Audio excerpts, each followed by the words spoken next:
The Wicked Prince by Hans Christian Andersen.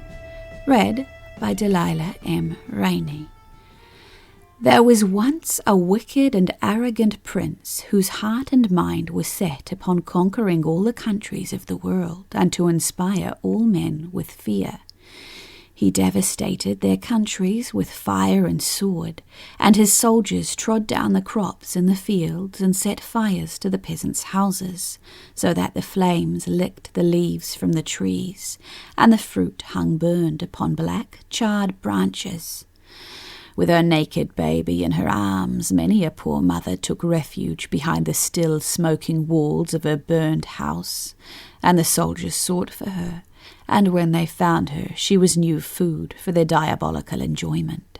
Demons could not possibly have raged worse than did these soldiers. But the prince thought that their deeds were right, and that it must be so. His power increased day by day, his name was feared by all, and fortune favoured all his deeds. From conquered towns he brought vast treasures home, and in his capital was heaped an amount of wealth unequalled in any other place. He erected magnificent palaces, churches, and halls, and all who saw these splendid buildings and great treasures exclaimed admiringly, "What a mighty prince!" They thought not of the misery he had brought upon other lands. They heard not all the sighs and all the moanings which arose from among the debris of the destroyed cities and demolished towns. The prince often looked with delight upon his gold and his magnificent edifices, and thought, like the crowd, "What a mighty prince! But I must have more, much more. No power on earth may equal mine, far less exceed it." He made war upon all his neighbours, and defeated them. The conquered kings he caused to be bound with fetters of gold to his chariot when he drove through the streets of his capital. When he banqueted, these kings were compelled to kneel at his feet and at the feet of his courtiers, and receive the broken pieces which were thrown to them from the table. At last the prince had his own statue erected in the public squares and in the royal palaces, and he even wished to place it in the churches before the altars. But the priests said, "Prince, thou art mighty, but heaven is mightier, and we dare not do it." "Then," said the prince, "I will vanquish heaven likewise." And in his pride and impious haughtiness he ordered a magnificent ship to be constructed in which he could sail through the air.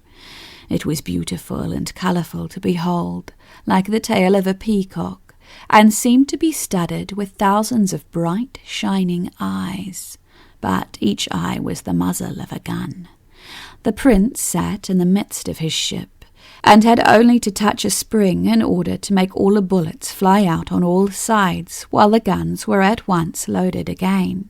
Hundreds of eagles were harnessed to the front of the ship, and in this way the wicked prince now flew towards the sun. Deep lay the earth below him. With its mountains and forests it seemed but a ploughed field, where the green peeps out from the overturned grass turf.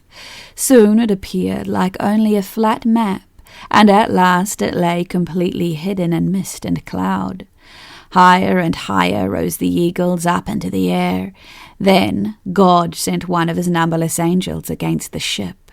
The wicked prince hurled thousands of bullets against him, but the bullets sprang back from the angel's shining pinions and fell down like hailstones. But a drop of blood, one single drop, fell from one of the white wing feathers, and this drop fell upon the ship in which the prince sat, and burned its way deep into the bowels of the sky-boat, and weighing like 1,000 hundredweight of lead, dragged down the ship in headlong fall towards the earth.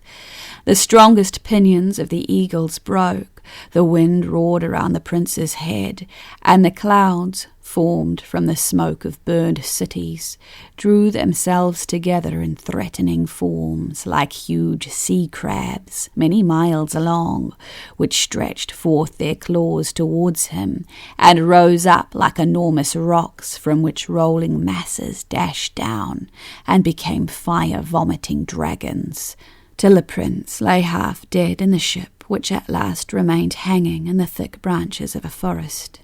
"I will conquer heaven," said the prince. "I have sworn it. My will must be done." And for 7 years he caused his men to work at making ships for sailing through the air, and had thunderbolts made of the hardest steel, for he wished to storm the fortress of heaven. He gathered warriors from all countries, so many that when they were drawn up in rank and file they covered a space of several miles. The armies went on board the ship, and the prince approached his own vessel, but heaven sent against him an army, a single swarm of little gnats. The army buzzed around the prince and stung his face and hands. Raging in anger, he drew his sword and struck all around him, but he only struck the empty air, for he could not hit the gnats. Then he ordered his servants to bring him costly hangings, and to wrap them around him so that no gnat might further sting him, and the servants did as he commanded them. But a single gnat attached itself to the inner side of the hangings, and crept into the ear of the wicked prince, and stung him there. It burned like fire, and the poison penetrated to his brain. Like a madman he tore the hangings from his body, tore his clothes, and danced about naked before the eyes of his savage soldiers, who now jeered at the mad prince who wanted to overcome heaven, and who himself was conquered by one single gnat. The end.